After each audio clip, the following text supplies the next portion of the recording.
Bienvenidos a un nuevo episodio del programa de podcasts El viaje de Nabu, un programa dedicado al largo trayecto del conocimiento humano desde nuestros orígenes hasta el desarrollo de la inteligencia artificial, del que nos aprovecharemos para de tanto en tanto tratar de arrojar claridad sobre el paisaje tan enturbiado que se nos presenta en el día a día por los fenómenos de la desinformación y la infoxicación. Soy Enrico María Rende y esto es El viaje de Nabu. Comencemos.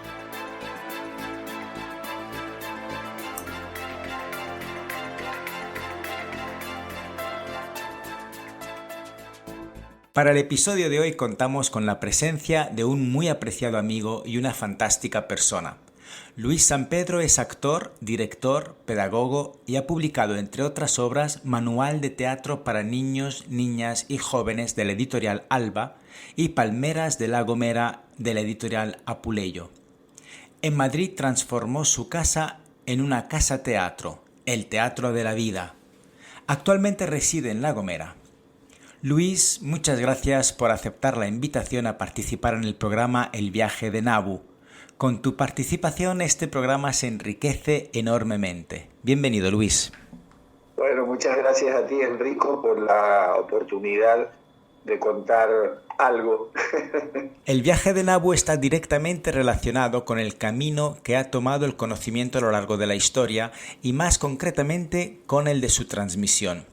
Y la transmisión del conocimiento está íntimamente ligado a los sistemas educativos, a la escolarización de una sociedad y a sus universidades. Vamos a tirarnos a la piscina directamente, si te parece, Luis, y te voy a preguntar en qué estadio consideras tú que se encuentra en estos tiempos la transmisión del conocimiento en los sistemas educativos. Y para ello vamos a hablar del ejemplo de Argentina, que es el que has conocido de primera mano y con el que has trabajado directamente. Sí, en realidad es parte de una cadena, ¿no es cierto? En esa cadena hay una enorme cantidad de conocimiento acumulado a través de la historia y de los grandes sucesos de la historia, ¿no? Y esas instituciones de alguna forma hacen un recorte de todo ese conocimiento y te presentan como en una bandeja, te presentan un menú, ¿no? En realidad ya eso me parece un poco complejo porque estamos recortando algo desde una supuesta autoridad que sería la institución, el profesor, y estamos desperdiciando algo que es bastante interesante, que es la inquietud del que quiere aprender. El que quiere aprender está, podríamos decir también, como en un buffet donde hay un montón de comida y va sirviéndose, ¿no? Estará el que se sirve siempre lo mismo y estará el que va probando cosas diferentes a ver si le gustan, ¿no? Entonces, también se me hace un poco difícil generalizar, porque creo que tanto en Argentina como en Europa la educación ha ido cambiando muchísimo y también se ha intentado que la gente se capacite por lo menos en una base, diríamos en un nivel básico, y a partir de ese nivel básico que pueda seguir profundizando, ¿no?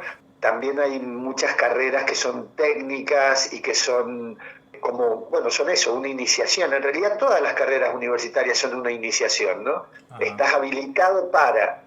Pero bueno, no eres un especialista y si te quieres especializar tienes que seguir estudiando y si quieres estar al corriente de lo que está pasando tienes que seguir formándote toda la vida, ¿no?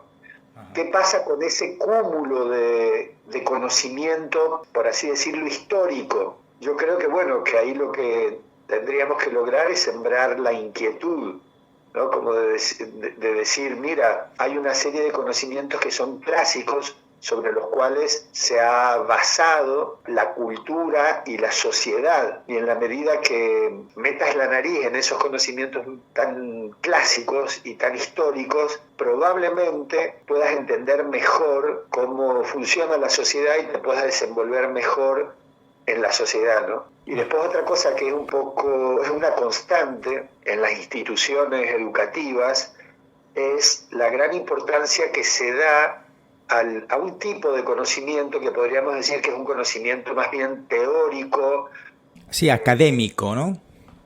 Sí, teóricos. Y justamente falta la parte práctica. Todo esto que estamos estudiando, ¿para qué sirve? Vamos a resolver un proyecto en el cual tenemos que aplicar estos principios. Ah, genial. Vamos a resolver otro proyecto donde tendríamos que investigar qué principios nos vienen bien entre estas doctrinas o teorías, ¿no? Es decir, la parte práctica en la educación creo que todavía está en deuda, ¿no? Y pensemos que hay muchos seres humanos que nos gusta el hacer, no solo el saber por saber, ¿no? Nos gusta resolver cosas. Totalmente de acuerdo contigo, sí, sí. De hecho, me ha encantado la comparación que haces o el símil, la analogía que haces con el buffet, ¿no? Con la educación. Y de hecho, al hilo de lo que dices, existe toda una teoría de la educación que en el Reino Unido se puso en práctica ya hace unas décadas, que se llama el Project-Based Learning, es decir, que la base de la enseñanza tiene que ser precisamente a través de proyectos. Lo que ocurre es que difícilmente se hace realista en las aulas cuando el sistema desde arriba pues obliga o impone unas normas, sobre todo que tienen que ver mucho con la burocracia a la que se ve sometido el docente, ¿no? Eso imposibilita mucho un tipo de enseñanza como el Project-Based Learning. Sí, sí, y no solo eso, sino que, por ejemplo, aquí yo sentí mucho más que los docentes están atados a un currículum, ¿no? Que están atados a una serie de contenidos que tienen que dar o dar. Y la forma de dar esos contenidos muchas veces es hablarlos. No te importa nada si los estudiantes han aprendido algo, ¿no? Después, claro, si te sales mucho de ese parámetro, te estrellas cuando llegan los momentos de entrar a la universidad y de las evaluaciones que tienen que hacer, que en general son muy cognitivas desde lo repetitivo, ¿no? Uh-huh. Te piden más que una valoración y una comprensión de los contenidos, te piden una repetición de los contenidos, ¿no? Entonces, si como docente te sales mucho de eso, después tus alumnos y la familia te van a reclamar que no les enseñaste tales cosas, ¿no? O que no insististe tanto para que ellos lo conocieran, ¿no? Sí, Luis, tú estuviste directamente relacionado con la inclusión del teatro en la educación formal argentina.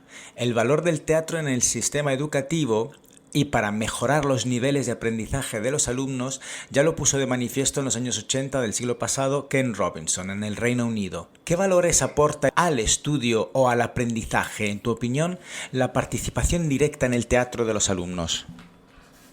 El teatro en sí mismo es un contenido a aprender, es decir, el teatro tiene un caudal de materia que puede ser enseñable y en ese enseñar y aprender sobre el teatro hay un desarrollo de distintas capacidades que en general no están tan valoradas y no se desarrollan de otro modo, ¿no? Por ejemplo, la posibilidad de improvisar. La vida es una gran improvisación, pero no entrenamos esa facultad. Entonces, la posibilidad de que los estudiantes de distintos niveles tengan que asumir situaciones próximas, diferentes, absurdas, en función de pensar con cierta velocidad, de obrar con cierta velocidad y de construir esa situación de una manera particular. Es decir, esto es un aprendizaje muy específico que en la vida es muy necesario, que tiene que ver con el ingenio, que tiene que ver con la capacidad de intuir,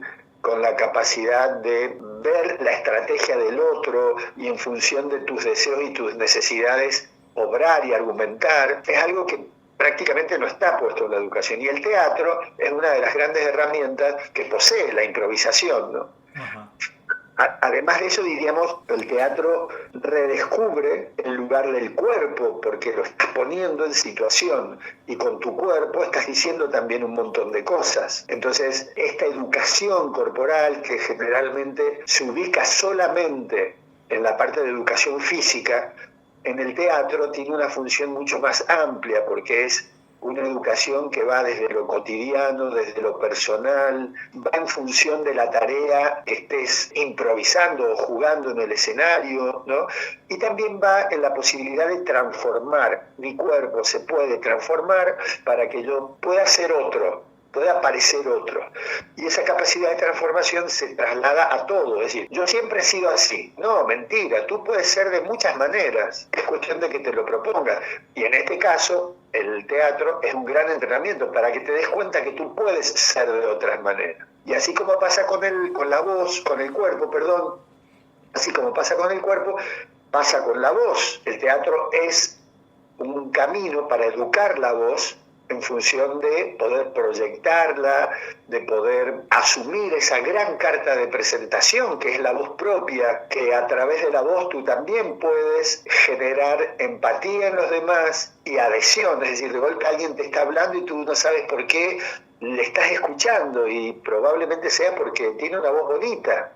Y eso de una voz bonita también es algo que se entrena y que el teatro lo entrena para que la voz se te escuche, para que tenga presencia y también para que la puedas caracterizar en función del personaje que estés haciendo, ¿no?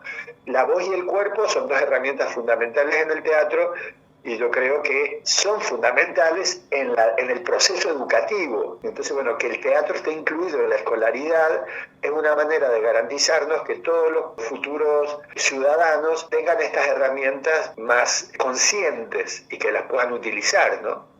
Qué interesante y qué bonita forma de ponerlo. Es decir, resumiendo un poco, el teatro es la forma de despertar el cuerpo en un aula que prácticamente nos viene adormeciendo ante asignaturas muchas veces muy difíciles de tolerar, de aguantar, y por otra parte desarrolla aspectos tan importantes para el civismo como la oratoria y la elocuencia. Claro, y el ingenio. Es decir, yo esto cada vez lo rescato más, es decir, mira, tú pones a dos chicos, le das una situación y empiezan a jugar y ya está, y ya está, y ya está, y la construyen. Por supuesto que para que eso ocurra, también el teatro tiene una gran batería de ejercicios que tienen que ver con la desinhibición, con el soltarse, con el darse cuenta que tú sí puedes hacerlo, ¿no? A mí hay algo que me gusta mucho decir en los talleres cuando trabajo a partir de las técnicas teatrales, es que los ejercicios en teatro siempre están bien hechos en la medida que tú te pongas a hacerlo. Lo único que está mal es no hacerlo. Pero si tú te largas y lo haces, va a estar bien. Tu versión del ejercicio siempre va a estar bien. Puede estar mejor, probablemente. Entonces vemos tu ejercicio y sobre tu ejercicio podemos apuntar, mira, aquí no se te escuchaba. Mira, aquí hablaban los dos juntos, entonces no se les entendía. Aquí justamente no se escuchaban. Y eso puede ser un recurso por un momento, pero no puede ser la totalidad de la situación, porque entonces lo que realmente está faltando aquí es escucha. Puede ser que el conflicto sea estos dos personajes no se escuchan. Entonces eso lo podemos desarrollar en distintos momentos de la improvisación o del juego teatral, ¿no? Y es bastante... tiene tantos recursos el teatro. Es fantástico porque además estás hablando de aspectos que cualquier oyente puede relacionar directamente con lo necesario para la vida. Como tú has dicho antes, la vida es improvisación y son aspectos que ninguna asignatura, por lo menos de las que están ahora establecidas en ningún currículo de sistema de educación, realmente trabaja, ¿no? Claro, mientras te estaba escuchando se me venía a la cabeza, por ejemplo, la posibilidad de los recursos de vestuario y posticería y todo eso, ¿no es cierto? Es decir, tú tienes en una caja un montón de porquería, telas, vestuarios que pueden ser motivantes, sombreros, gafas, y se los das. Ajá. Y en base a eso, a ver qué hacen. Ajá. O objetos, a ver, en base a eso, ¿qué historia se te viene? Pues te tocó un elefantito, como si fuera un recuerdo de la India. Y a partir de eso, ¿qué se te ocurre? ¿Qué historia tiene ese objeto? ¿No? Cuando hacemos teatro, estamos también aportando desde lo personal, desde la enorme cantidad de información que tiene cada ser humano. Es decir, cada ser humano en realidad sabemos mucho, pero no lo sacamos, no tenemos espacios para asociar libremente y mostrar ese mundo interior que cada ser humano tiene, ¿no? Entonces, cuando se hacen estas experiencias de teatro en la educación, también le estamos ofreciendo a los estudiantes una oportunidad única de revelarse, ¿no? De mostrarnos quiénes son. Ajá. Y eso a mí me parece súper bonito. Sobre todo eso que puede ser improvisado, ¿no es cierto?, que para mí es uno de los grandes escalones del teatro, está después la posibilidad de escribir sobre lo que acabas de vivir. Esta historia que me has contado del elefantito de la India, vale, ahora le escribes. A ver, vale, ahora la vamos a transformar en un diálogo. Vale, es el elefantito y alguien que habla con él. Vale, el que habla con él es un biólogo especializado en la diversidad de las especies, para lo cual, para encarnar el biólogo, vamos a tener que formarnos un poco, buscar en internet qué es un biólogo, cuáles son sus objetivos fundamentales, cuáles son sus técnicas de investigación, porque todo eso se lo vas a ir preguntando luego al elefantito. Es decir, hay cosas que parecen hasta infantiles, pero pueden tener una profundidad muy importante, sobre todo porque el estudiante está entusiasmado con el juego y a partir de ese entusiasmo puede entrar al buscar información de una manera mucho más activa, ¿no? Ajá. Luis, como hemos comentado antes, tú estuviste directamente relacionado con la inclusión del teatro en la educación formal argentina. Sí. ¿Puedes hablarnos de ese proceso y tu experiencia en sus resultados? Mira, yo tengo que agradecer el momento que viví porque justamente había terminado la carrera de artes escénicas y también había terminado la carrera de magisterio, de maestro, ¿no? Y bueno, se dio justo una situación en Mendoza que fue que la ministra de Educación que teníamos en ese momento, María Inés Abrile, estaba absolutamente convencida de que el teatro tenía que estar en las escuelas. Entonces ella y otra gran profesora de Mendoza que se llama Esther Trozo me convocaron para trabajar en ese proyecto. Yo no te sé decir cómo fue que yo fui a parar ahí, no te lo sé explicar, porque yo era un absoluto nadie, jovencísimo, recién salido de la universidad y qué sé yo qué. Y bueno, fue un proceso maravilloso. Primero fueron varias escuelas piloto, primero fueron 5 escuelas pilotos en toda la provincia de Mendoza y luego se empezaron a multiplicar. Al principio se veía que lo que se deseaba era que los estudiantes tuvieran cierto poder de elección, de decir, mira, aquí tienes un conjunto de asignaturas electivas que con eso vas a completar tu currículum. Y dentro de esas asignaturas estaba el teatro. Entonces se empezaron a formar pequeños grupos de teatro en las escuelas. Y en el tiempo se dieron cuenta que de estas posibilidades electivas, la que más funcionaba era el teatro.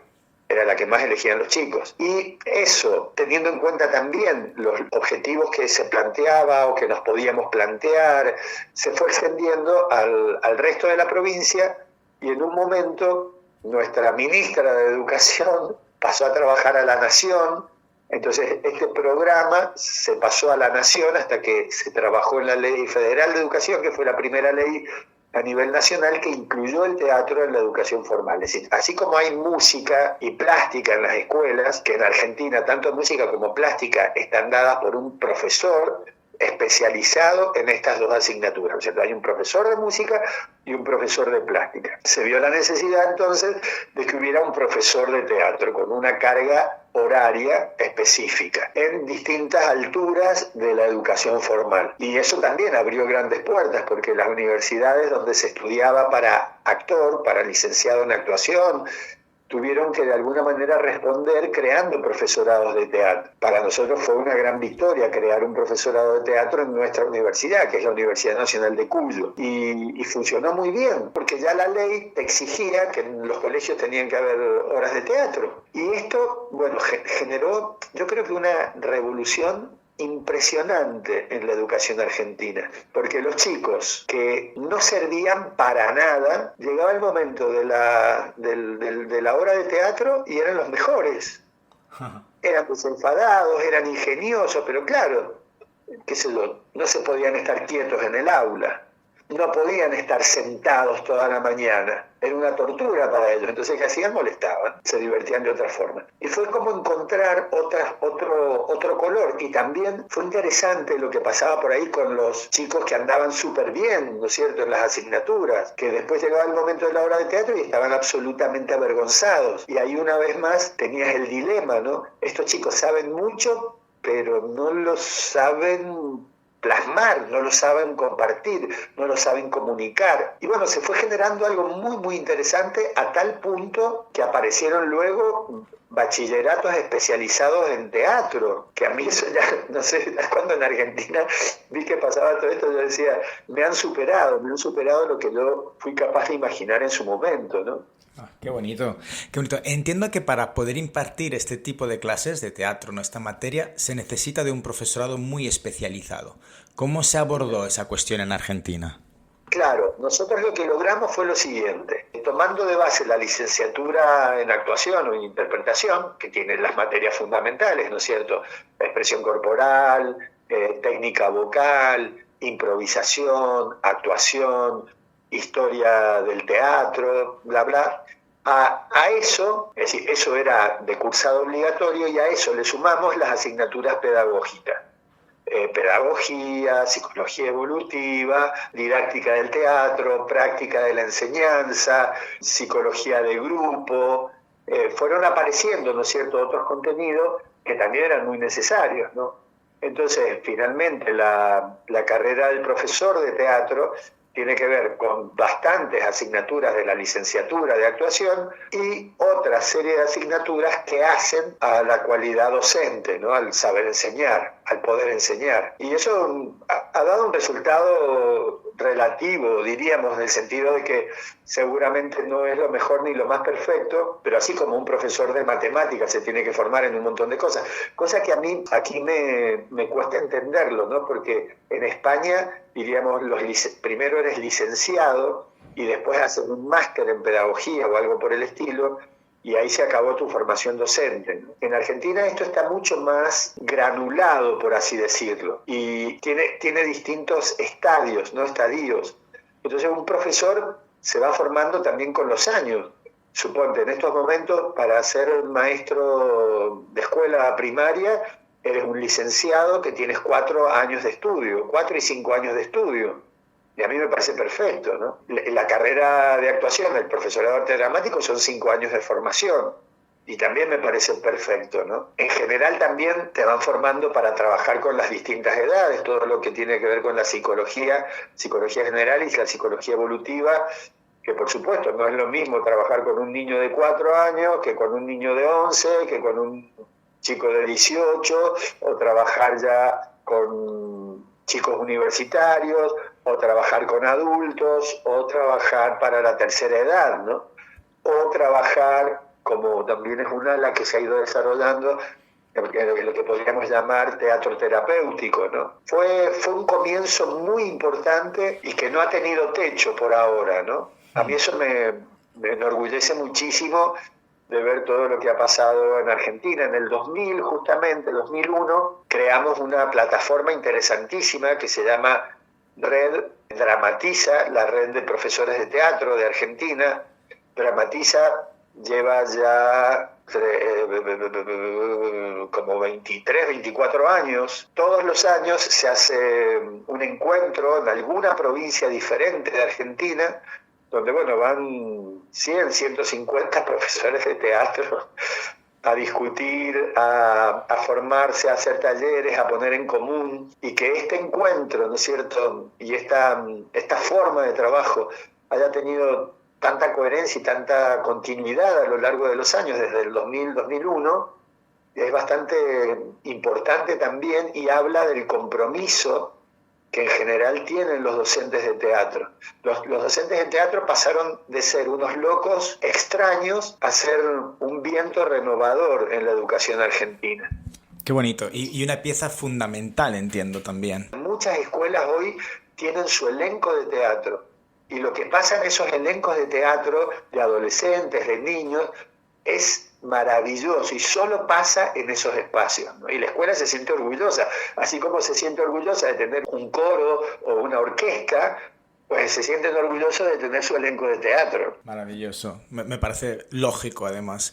Y una pregunta que me surge a raíz de lo que cuentas: ¿cuál es la edad? ¿Cuáles son las edades para el teatro? Porque antes has mencionado no es lo mismo hacer teatro para esta edad que para la otra, para tercera edad, etc. A nivel educativo, ¿cuál es la edad en la que se incorpora el teatro?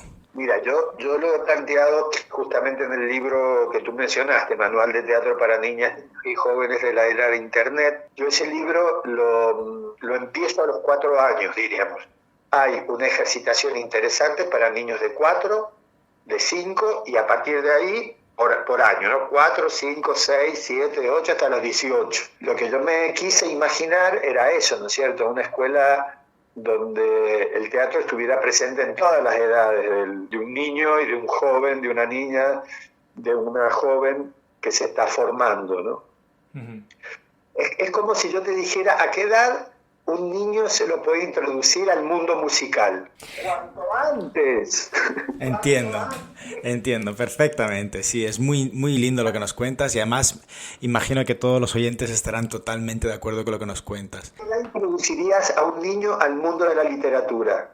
¡Cuánto antes! Además, con la belleza de libros que hay para niños, que se despliegan, que los colores, que las imágenes, que las letras.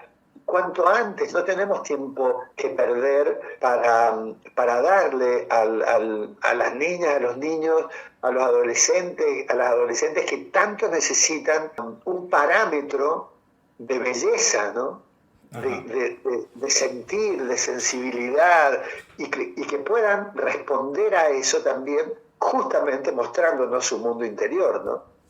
Hemos hablado hasta ahora de las habilidades y las destrezas que se desarrollan a través de la vía del trabajo del teatro. Pero en cuanto a las obras de teatro en sí, sus textos, sus historias, sus personajes, Luis, ¿qué pueden aportar a la transmisión del conocimiento? Te diría que muchísimo. Y para eso, por supuesto, que necesitamos un profesor de teatro o alguien que esté a cargo de estos talleres con bastante formación también en la línea de la dramaturgia. Si bien, como te decía al principio, trabajamos improvisando bastante. A mí, más que hacerles a los chicos estudiar un personaje de texto, me interesa trabajar con el argumento y a partir del argumento y de la lectura de la obra, ver cómo lo iríamos diciendo nosotros, ¿no? ¿Por qué esto también? Porque es una manera de que la idea del autor le llegue a un público contemporáneo. Pero por supuesto, todas las obras de teatro son válidas y muchas veces no solo los textos teatrales, sino también los cuentos, ¿no? Los cuentos porque, bueno, no solo los cuentos infantiles, hay muchísimo cuento para adultos que son maravillosos y como son, diríamos, relatos breves, es más fácil de trabajar, ¿no? Toda la línea de teatro clásico, a mí, bueno, Shakespeare me parece de un nivel de competencia absoluto, ¿no? Molière me parece maravilloso, Brecht me parece maravilloso. Es decir, es teatro que no muere, hay que aprender a trabajar con eso. Te voy a poner en un aprieto.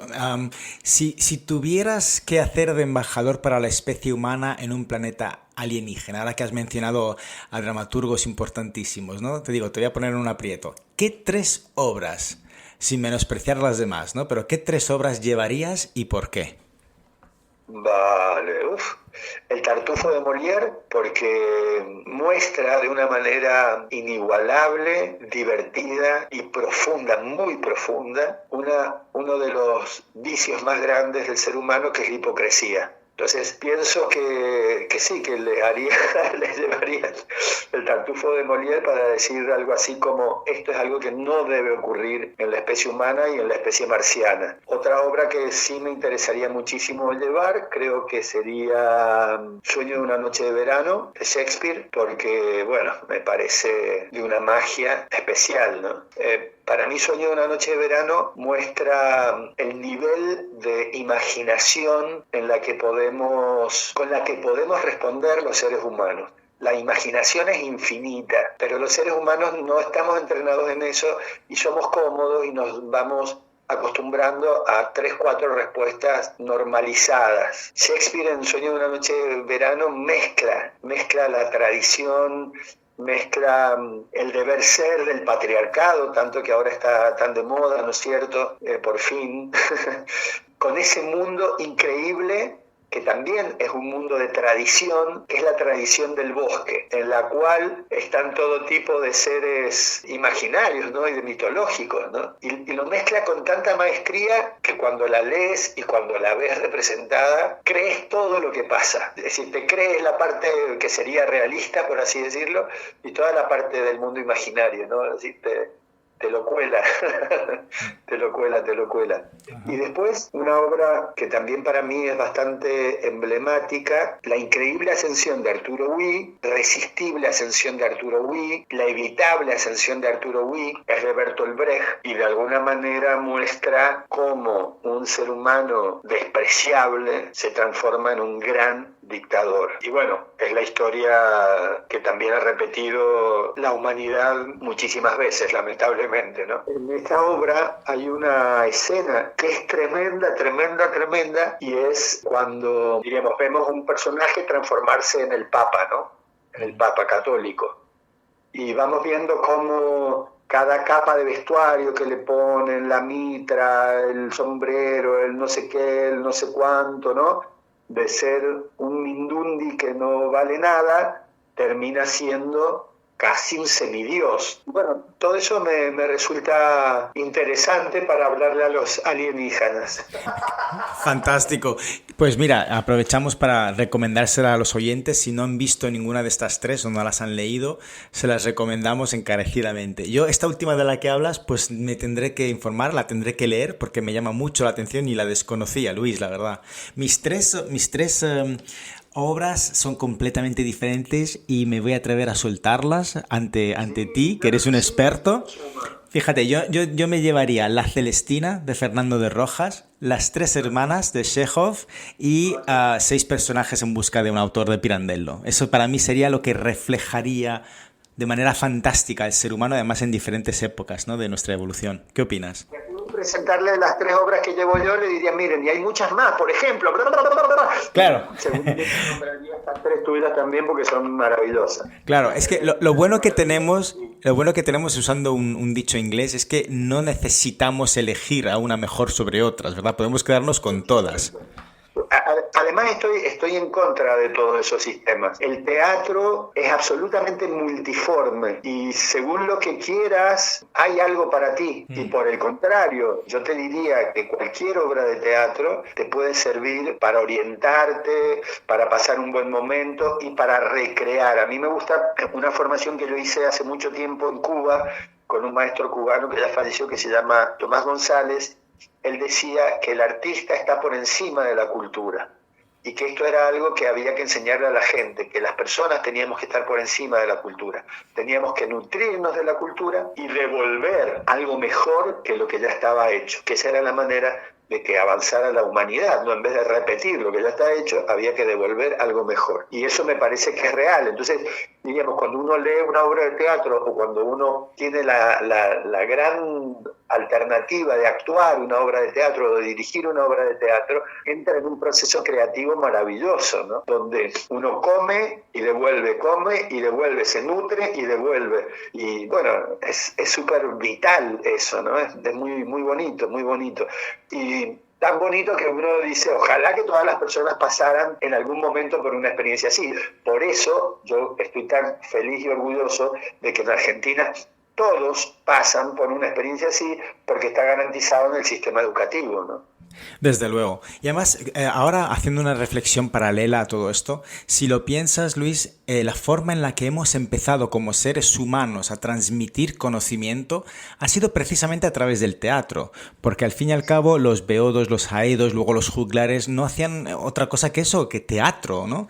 Y representaban obras, y me puedo imaginar en la época prehistórica al chamán o al más dicharachero del grupo, cuando tenía todo el grupo reunido alrededor del fuego, pues contando historias, narrándolas de una forma muy teatral, ¿no es cierto? Exactamente, ese es el origen del teatro, es lo que tú has dicho. La ronda alrededor del fuego y del caldero del cual se alimentaban, diríamos, comían, y calor y luz, ¿no? Y esa ronda, bueno, iba variando y alguien se destacaba y contaba que había subido a la montaña y que del otro lado de la montaña se veía. Y que, bueno, ese día de la montaña aparecieron unas nubes que parecían caballos y ahí otra vez la imaginación y no sé qué, y empieza a cultivarse la cultura. Ujú. Y en este cultivar cultura parece ser que es que el ser humano le ganó, este ser humano que somos hoy en día, le ganó a las otras especies humanas y somos los que hemos sobrevivido, ¿no? ¿Gracias a qué? A que pudimos construir un paraguas cultural y pudimos acogernos a esa comunidad, con todas las virtudes y defectos, pero esa posibilidad de congregarnos es lo que nos ha hecho sobrevivir en relación a otras especies. Me encanta, me quedo con esta idea que lanzas, bastante transgresora, ¿no? La razón o uno de los motivos por los que el Homo sapiens sapiens se impuso sobre los demás es el teatro. Me encanta, me quedo con ello.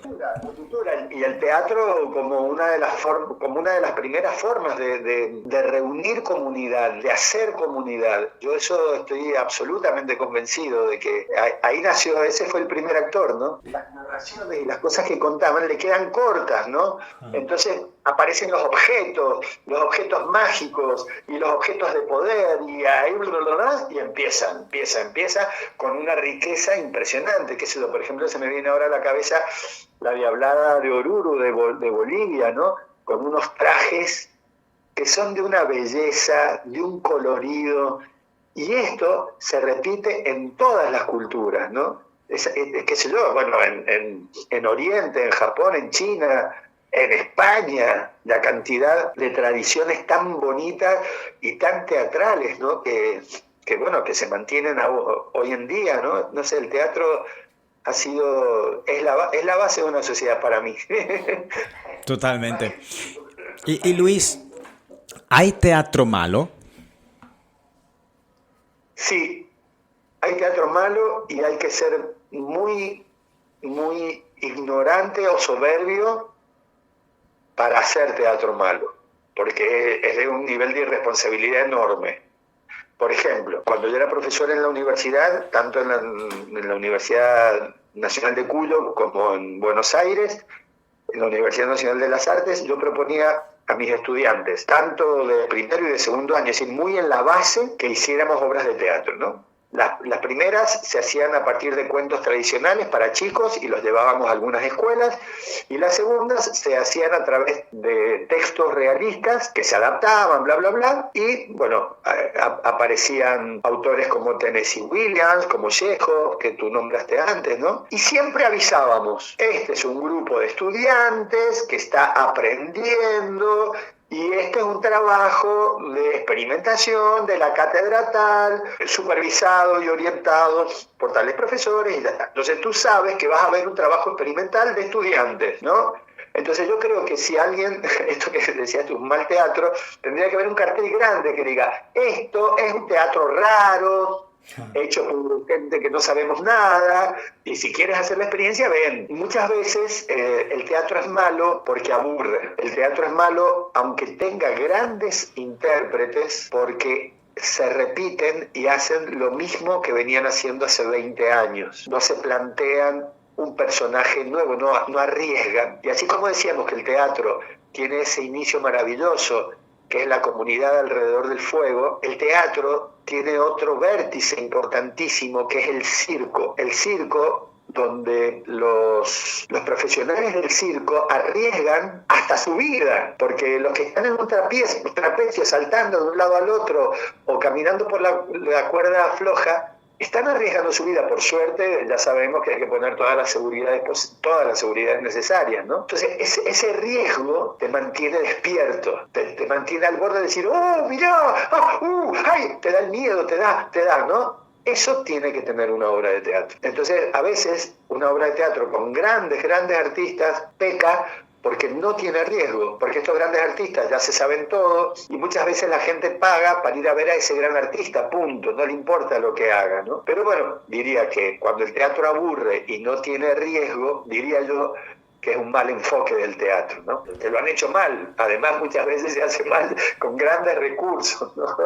Es maravilloso, lo que nos cuentas es maravilloso, Luis, y además, pues viniendo de la experiencia, de la voz de la experiencia, pues como que cala mucho más, estoy seguro que nuestros oyentes lo estarán asimilando.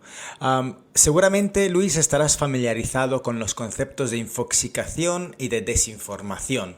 Las redes sociales son las principales vías por las que la población se ve desinformada hoy en día y el universo de Internet es la fuente de sobredosis de información o infoxicación. Hablábamos del mal teatro, de la gente que no arriesga, ¿no? ¿Podría el teatro aportar algo a modo de refugio o de antídoto ante esta infoxicación, desinformación, sobredosis de un poco de todo, de entretenimiento incluso? Sí, yo tengo la impresión, los que piensan estas cosas saben lo que hacen, saben que nos han dado un juguete maravilloso que es el móvil, en el cual tenemos hasta la posibilidad de aprender grandes cosas, porque si sabes buscar, tienes toda la cultura del mundo está ahí, en Internet.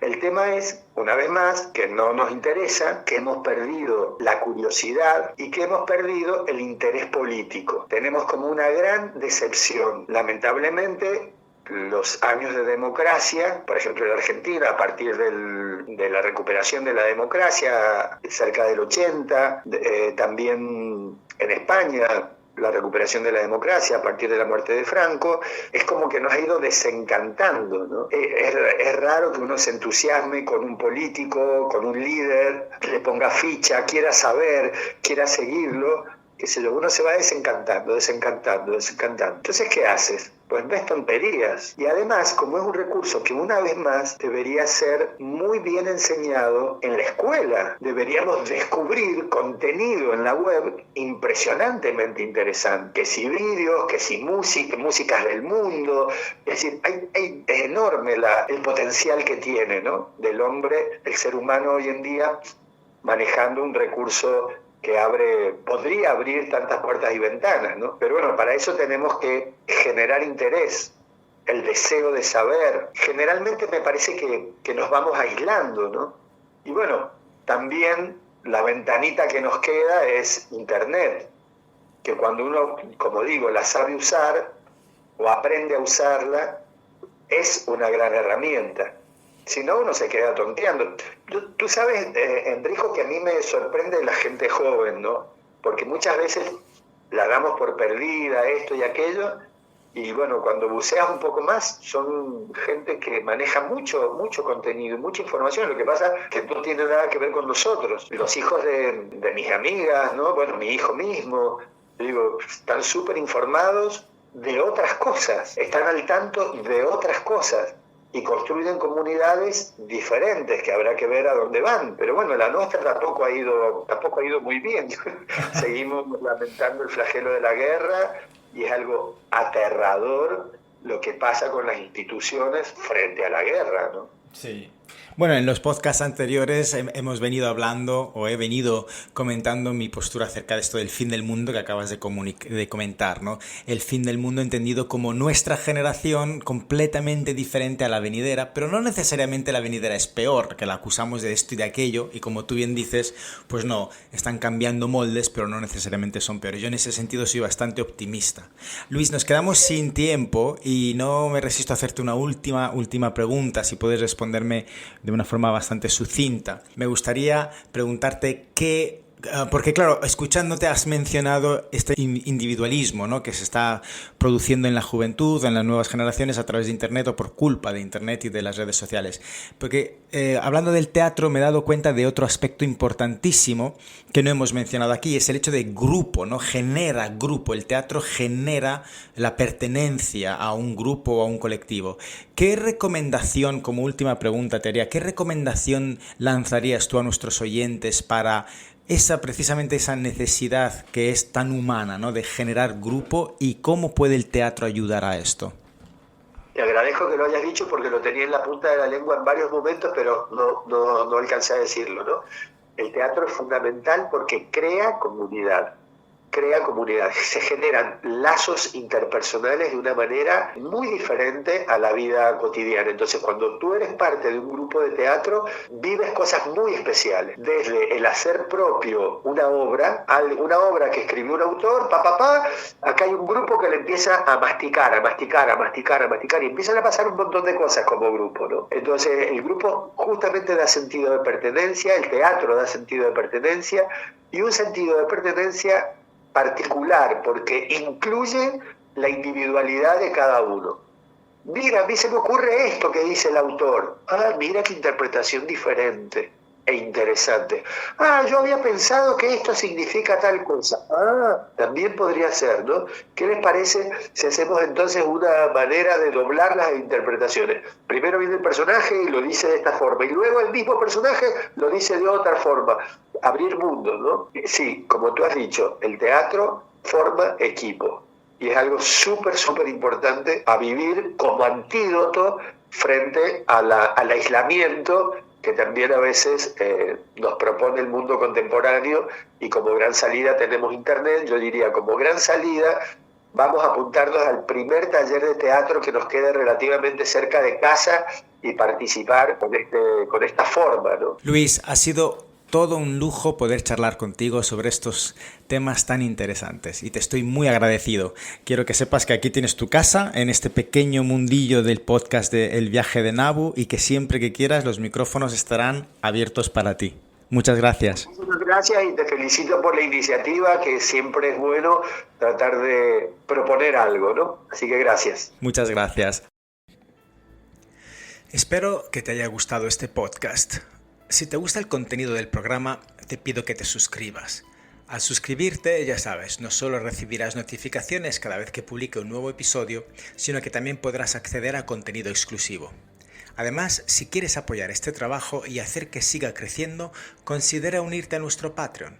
Con tu apoyo podré mejorar la calidad del podcast, traer a invitados cada vez más especiales y hacer que el viaje de Nabu llegue cada vez más lejos. Suscríbete y únete a la comunidad de Nabu hoy mismo. Gracias por ser parte de esta aventura.